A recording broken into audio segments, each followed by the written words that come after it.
Parents of a Central Arkansas school district being warned tonight their children may have been exposed to a highly contagious whooping cough.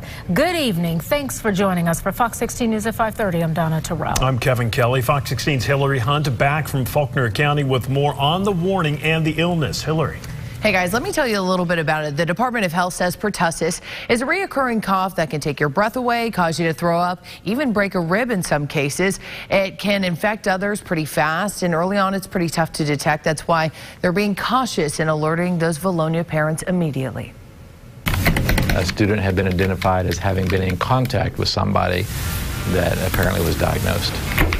A cough concern causing Superintendent David Stevens to do this, firing off a letter to parents of kids at Vilonia Intermediate School. First thing our nurse did was go back and just check the records, make sure students had that vaccination. The school district and the Department of Health tell me that letters like this going out to parents are pretty standard procedure in these types of cases. When we're aware of people who are exposed to pertussis in a school, we notify the school and we let people know that if they have illness, they should seek care quickly. Dr. Dirk Haslow with the Arkansas Department of Health says anytime someone has come in contact with a highly contagious disease, they're required to alert others who may be at risk. In this case, a student at this school was exposed to whooping cough, prompting these letters and vaccine checks. If their children are all up to date with their vaccines, there's nothing to worry about. Stevens encouraging parents not to worry, but notes they are battling something else parents should watch out for. We have not had any